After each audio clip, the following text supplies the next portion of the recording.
থেকে 2 বছর আগে যখন আমরা ফেসবুক ইউজ করতাম, ফেসবুকের নিউজগুলো পড়তাম। আগে আমাদের সামনে কোনো নিউজ আসলে ভালো লাগলে পড়তাম, আর ভালো না লাগলে স্ক্রল করে চলে যেতাম। আর এখন আর শুধু পড়লে হয় না, আরেকটা কাজ বেড়ে গেছে।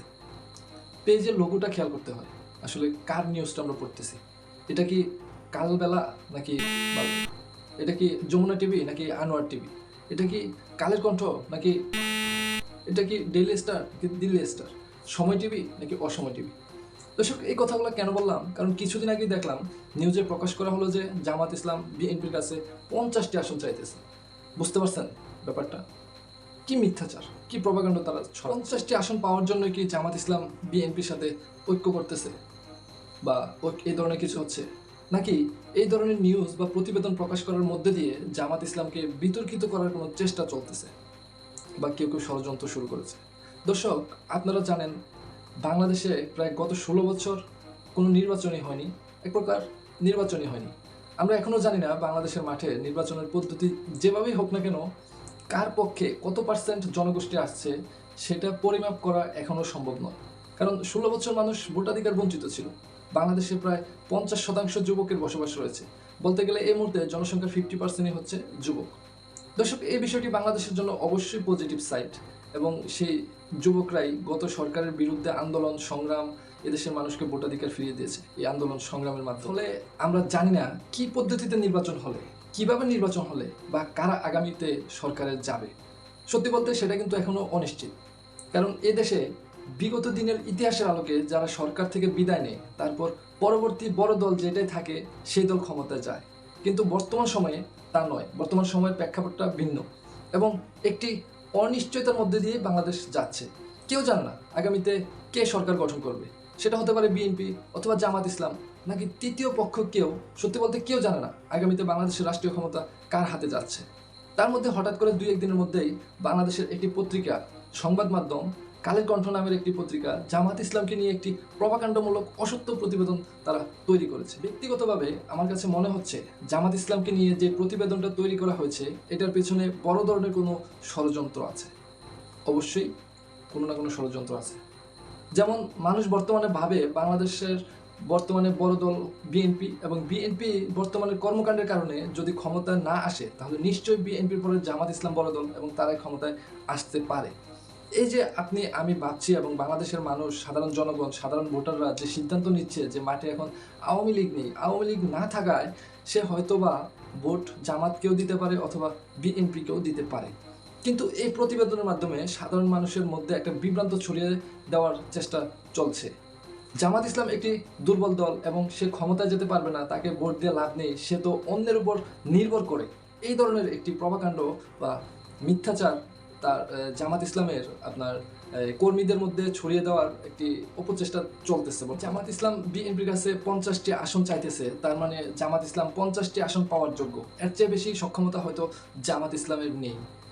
কালের কণ্ঠের এই প্রতিবেদনের মাধ্যমে সাধারণ জনগণের মধ্যে এই ধরনের একটি ন্যারেটিভ ঢুকিয়ে দেওয়ার চেষ্টা হয়তোবা চলছে, নয়তো ষড়যন্ত্র। বিষয়টি আপনি বুঝবেন জনগণের মধ্যে এই মেসেজটা, এই মিথ্যা উপস্থাপনার মাধ্যমে জনগণের মধ্যে বিভ্রান্তি ছড়িয়ে দেওয়ার একটা চেষ্টা। ধরেন মানুষ ভাবতেই পারে যে লোকটা 300 আসনের মধ্যে চাচ্ছেই মাত্র 50টি আসন, তার মানে তার তো ক্ষমতায় যাওয়ার সক্ষমতা নেই। তো আমি তার পিছনে গিয়ে রাজনীতি করে লাভ কি? তাকে নিয়ে আমার চিন্তা করার দরকার কি? দর্শক, আপনি একটু চিন্তা করেন কি শুকনোভাবে এটিকে মিডিয়ার মাধ্যমে, পত্রিকার মাধ্যমে কিভাবে মানুষের মধ্যে প্রচার করা হচ্ছে, চিন্তা করা যায়? অথচ নিউজটি সম্পূর্ণ মিথ্যা, সম্পূর্ণ ভাওতাবাজি, সম্পূর্ণ একটি ষড়যন্ত্র। এই নিউজটি সম্পূর্ণ অযৌক্তিক এবং কোনো তথ্য প্রমাণ ছাড়াই এই নিউজটি পাবলিকের মধ্যে ছড়িয়ে দেওয়া হয়েছে। দর্শক, কিছুদিন আগে ভারতীয় একটি সংবাদ মাধ্যম বা পত্রিকায় একটি প্রতিবেদন প্রকাশ করা হয়েছিল যে বাংলাদেশের সকল ইসলামিক দল ঐক্যবদ্ধ হচ্ছে ভোটের জন্য জামাত ইসলামকে ছাড়া। দেখেন, ইসলামিক ঐক্যজোট হচ্ছে, সেখানে 4টি দল, বাংলাদেশের জামাত ইসলাম ছাড়া অন্যান্য 4টি ইসলামিক দল ঐক্যবদ্ধ হচ্ছে, কিন্তু জামাতকে নিচ্ছে না। এভাবে একটি সংবাদ প্রতিবেদন প্রকাশ করা হয়েছিল। এই যে এটা প্রকাশ করা হলো, সেদিন বাংলাদেশের সকল মিডিয়া চ্যানেল, সংবাদ পত্রিকাগুলো নিউজটাকে ঢালাওভাবে ছড়িয়ে দিল যে জামাত বাদে সকল দলকে নিয়ে ঐক্যবদ্ধ হচ্ছে ইসলামিক দল বা ইসলামিক জোট, সেখানে থাকছে না জামাত। কিন্তু এই সংবাদ যেদিন প্রকাশ করলো ওই দিন বিকেলবেলা আমরা দেখলাম চরমনাইয়ের পীর সাহেবের একটি সমাবেশে খুলনায় বক্তব্য রাখছেন একই স্টেজে জামাত ইসলামের সেক্রেটারি মিয়া গোলাম পরোয়ার সাহেব নিজেই। তাহলে মিডিয়ার চোখের সামনেই দেখছে যে ঐক্য যদি না হয় তাহলে একই স্টেজে কিভাবে দ্বিমত পোষণকারী দলের সেক্রেটারি কিভাবে বক্তব্য দেয়। ঐক্য যদি না হয় তাহলে একে অপরের সাথে বৈঠকের কোনো প্রয়োজন নেই, একে অপরের মাহফিল, কনফারেন্সে, সমাবেশে বক্তব্য দেওয়ার কোনো প্রয়োজন নেই, বা দেয়ই বা কেমন করে। যেদিন নিউজটা ছড়ালো ওই দিন বিকেলবেলা এই ধরনের একটি ঘটনা ঘটলো। দর্শক, এর থেকে আমরা কি বুঝতে পারি বা কি প্রমাণিত হয়? এটাই প্রমাণিত হয় যে সম্পূর্ণ সত্য তথ্যগুলো জাতিকে না দেখিয়ে ভুল বিভ্রান্ত ছড়িয়ে জামায়াতের কর্মীদেরকে বিভ্রান্ত করার চেষ্টা, জাতিকে বিভ্রান্ত করার চেষ্টা, মানে একটা হট্টগোল বাজানোর চেষ্টা, মানে একটি ভিন্ন, যার কোনো সত্যতা নেই, কোনো প্রমাণ নেই কোনো সুস্থ তদন্ত, ফেক নিউজ মিডিয়ার মাধ্যমে প্রচার করে জামাতের কর্মীদেরকে বিভ্রান্তির মধ্যে ফেলে দিচ্ছে। আবার আরেকদিকে মিডিয়াই চাচ্ছে না বাংলাদেশের সকল ইসলামিক দলগুলো ঐক্যবদ্ধ হোক। আমার কথা হচ্ছে, বাংলাদেশে ভোটের মাঠে বিএনপি বড় দল, তার ভোট বেশি থাকতেই পারে। জামাতও একটি বড় দল, তারও ভোট বেশি থাকতে পারে। অপেক্ষাকৃত অন্য দলগুলো ভোট একটু কম বেশি হতে পারে, কিন্তু ভোট থাকা না থাকা নিয়ে তো এমন কোনো আওয়াজ ওঠার কথা না যে 50টা সিট নিয়ে ক্ষমতা ভাগাভাগি চলতেছে। দর্শক, এর অর্থ এটাই হতে পারে যে জামাত ইসলাম এই 50টা সিটের ভিতরে আবদ্ধ থাকে বা থাকেন, অথবা নিজেকে তৈরি করেন। এর চেয়ে বেশি সিট নেওয়ার চিন্তা মাথায় নিয়েন না। যারা মূলত জামাতকে 50টা সিটে আবদ্ধ রাখতে চায়, তারা মূলত চায় জামাত ইসলাম এই 50টা সিট নিয়ে চিন্তা ভাবনা করতে করতে রাষ্ট্র ক্ষমতায় যেতে না পারে, স্বপ্ন আর দেখতে না পারে, সেই স্বপ্ন ভেঙে এই 50টা সিটের ভিতরেই ঢুকিয়ে দেওয়া, এটাই তাদের ষড়যন্ত্র। দর্শক, আপনারা জানেন যে বর্তমানে বাংলাদেশে আওয়ামী লীগ নাই, তাহলে জামাত বিএনপি একত্রিত হয়ে ঐক্যবদ্ধ হয়ে নির্বাচন করার কোনো প্রয়োজন নাই। এই বাংলাদেশে জামাত ইসলাম স্বাধীনভাবে 300 আসনের নির্বাচন করুক, অথবা তারা আরও অন্যান্য ইসলামিক দলগুলোকে জোটবদ্ধ করে তারা নির্বাচন করুক।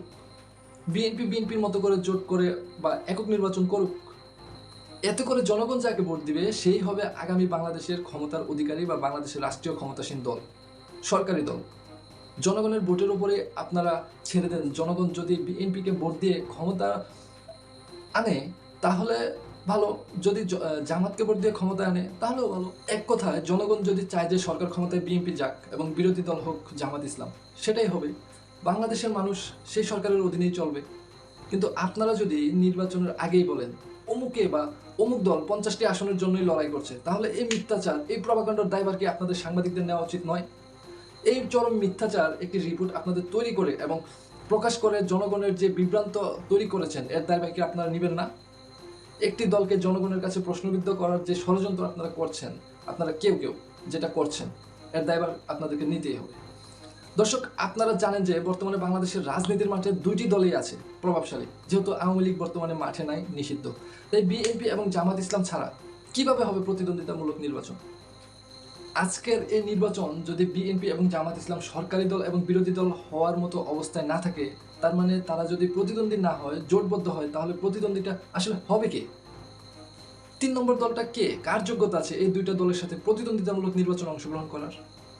আর যদি সবাই জোটবদ্ধ হয়ে আসন ভাগাভাগি করে, ক্ষমতা ভাগাভাগি করে নির্বাচন করে, তাহলে আর নির্বাচন দেওয়ার প্রয়োজনটা কি? এই নির্বাচনের মূল্য কি? প্রতিদ্বন্দ্বিতামূলক নির্বাচন করে যদি বিরোধী দল এবং সরকারি দল গঠিত নাই হয়, তাহলে নির্বাচনের প্রয়োজন কি? ভাগবাটোয়ারা করে তো প্রতিদ্বন্দ্বিতামূলক হয় না, বা ভাগবাটোয়ারা করে তো নির্বাচনের কিছুই নেই। গত 16 বছর সাধারণ জনগণ, ভোটাররা ভোট দিতে পারে নাই। আওয়ামী লীগের দিনে দিনের ভোট রাতে হয়েছে, ক্ষমতা বলে মানুষ ভোট দিতে পারে নাই।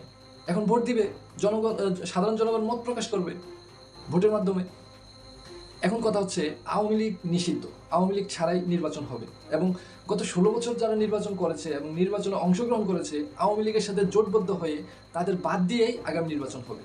এই নির্বাচনে সাধারণ জনগণ ভোট দিবে, ভোটের মাধ্যমে সরকারি দল এবং বিরোধী দল প্রতিষ্ঠা হবে। সেটা আমরা সকলে মেনে নেব।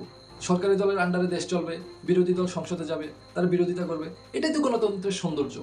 এখন নির্বাচনে হয়তো সরকারি দলে জামাত যেতে পারে, বিএনপি বিরোধী দল হতে পারে, অথবা বিএনপি সরকারি দল হতে পারে, জামাত বিরোধী দল হতে পারে। যাই হোক না কেন, এটা হবে আমাদের সিদ্ধান্ত, আমাদের জনগণের সিদ্ধান্ত। আমরা ঠিক করব কে সরকার হবে, কে বিরোধী দল হবে। কিন্তু হঠাৎ করে এই রিপোর্টটি একটি মিথ্যাচার প্রতিবেদন মানুষের সামনে তুলে ধরেছে। এবং আমরা মনে করি রিপোর্টটির মূল উদ্দেশ্য হচ্ছে জামাত ইসলামের স্বপ্ন মনোবল ভেঙে দেওয়া, জামাত ইসলামের কর্মীদের মনোবল দুর্বল করে দেওয়ার একটা অপচেষ্টা মাত্র। এই রিপোর্টটির মূল উদ্দেশ্য হচ্ছে আপনাকে কনভার্ট করে দেওয়া, একদিকে আপনাকে কনভার্ট করে দেওয়া, আপনি হয়তো 50টা সিটের জন্যই লড়ছেন না, কিন্তু আপনাকে একটা আইডিয়া জেনারেট করে দিল যে আপনি 50টি সিট পাবেন বা এর জন্যই আপনি কাজ করেন এবং আপনি এই আইডিয়া নিয়েই পড়ে থাকেন। এবং একই সময়ে জনগণের কাছে জামাত ইসলাম যে ক্ষমতায় আসার মতো শক্তি রাখে সেই বিষয়টাকে অন্যভাবে দুর্বল চিত্রে প্রকাশ করার চেষ্টা। তার মানে এটি একটি পরিকল্পিত খবর বা প্রতিবেদন। এর মাধ্যমে জামাত ইসলাম এবং ইসলামের যে দলগুলো ঐক্যজোট হওয়ার সম্ভাবনা তার মাঝে একটি ফাটল তৈরি করার চেষ্টা চলছে। আরেকটি কারণ আছে, সেটি অবশ্যই বড় কারণ। যেমন ধরেন, অমুক দল 50টি আসনের জন্য তমুকের কাছে আর্জি বা ধর্ণা ধরছে। এমন নিউজ যখন আপনি শুনবেন তখন আপনি চাইবেন না যে অমুক দলের সাথে গিয়ে জোটবদ্ধ হতে। এটাকে আমরা বলি ইসলামী ঐক্য বা ইসলামিক জোট। এই জোটটাকে ভেঙে দেওয়ারই একটা অপচেষ্টা। তখন তাদের মনে একটা প্রশ্ন আসতেই পারে যে আমাদের সাথে জোট করবে বলে তারা গিয়ে তলে তলে বিএনপির সাথে জোট করছে, তাদের সাথে আমাদের জোটে গিয়ে লাভ কি? জোট যদি তারা তাদের সাথেই করে তাহলে আমরা কোথায় যাব? এই বলে ইসলামী জোটকে বিচ্ছিন্ন করে দেওয়ার একটি গভীর চক্রান্ত, এছাড়া আর কিছুই না। দর্শক, কোনোভাবেই সম্ভাবনা নেই আগামী বাংলাদেশে বিএনপি এবং জামাত ইসলামের ঐক্যবদ্ধ হয়ে নির্বাচন করার। তবে হ্যাঁ, ফ্যাসিবাদের ক্ষেত্রে ঐক্যবদ্ধ হওয়ার সুযোগ আছে। তাছাড়া আর কোনোভাবেই এই দুইটি দলের মধ্যে ঐক্যজোট হওয়ার কোনো সম্ভাবনাই নেই। ঐক্য হতে পারে জামাত এবং ইসলামী আন্দোলনের মধ্যে, এবং এটি প্রায় চূড়ান্ত। তারা তাদের মধ্যে আসন ভাগাভাগি বা ছাড় দিয়ে যেভাবে হয় আর কি, সেভাবে তারা নির্বাচন করবে। আবার এদিকে বিএনপিও তাদের শুভাকাঙ্ক্ষীদের সাথে একই সিস্টেমে আসন ভাগাভাগি বা সিট ভাগাভাগি করে নির্বাচন করবে। এই দুই দলের মধ্যে কখনোই ঐক্যজোট হওয়ার সম্ভাবনা নেই। সুতরাং আমরা মনে করি এই রিপোর্টটি সম্পূর্ণ ভুয়া এবং মিথ্যাচার ছাড়া আর কিছুই না। হতে পারে এটি একটি ষড়যন্ত্র এবং এটি আমাদের আইডিয়ার সাথে মিলে গিয়েছে। যেমন জামাত ইসলামও এটির বিরুদ্ধে কথা বলেছে, মিথ্যাচার বলে তারাও বিবৃতি দিয়েছে। তার মানে এটি সম্পূর্ণ প্রকাশ্য ষড়যন্ত্র। দর্শক, আমি, আপনি, আমরা সবাই মিলে ভোট বিপ্লবের মাধ্যমে একটি দলকে ক্ষমতায় আনব। সেটি হোক জামাত অথবা বিএনপি। সেটি আসবে আমাদের সিদ্ধান্তের উপর, আমাদের ভোটের উপর দাঁড়িয়ে। গত 16 বছর যা হয়েছে তা আর এই বাংলায় হতে দেব না আমরা। সাধারণ জনগণ অবশ্যই আমাদেরকে রেখে দিতে হবে। আমাদের জনগণের শক্তি প্রদর্শনের মাধ্যমেই শেখ হাসিনা সরকার পালিয়েছে, স্বৈরাচার সরকার পালিয়ে যেতে বাধ্য হয়েছে। সুতরাং আপনাকে, আমাকে বা আমাদেরকে, সাধারণ জনগণকে অবহেলা করার কোনো সুযোগ নেই। আগামী নির্বাচন হবে সুষ্ঠু নির্বাচন, এই প্রত্যাশাই আমরা করি। যে আসুক ক্ষমতায়, ভোটের মাধ্যমে আসবে ইনশাআল্লাহ। দর্শক, আপনি কি মনে করেন আগামী নির্বাচন সুষ্ঠু নির্বাচন হবে? অবশ্যই জানান কমেন্ট বক্সে। দর্শক, চ্যানেলটি সাবস্ক্রাইব করতে ভুলবেন না। নিয়মিত আপডেট পেতে চ্যানেলটি সাবস্ক্রাইব করার অনুরোধ জানিয়ে আজকের মতো শেষ করছি। আসসালামু আলাইকুম।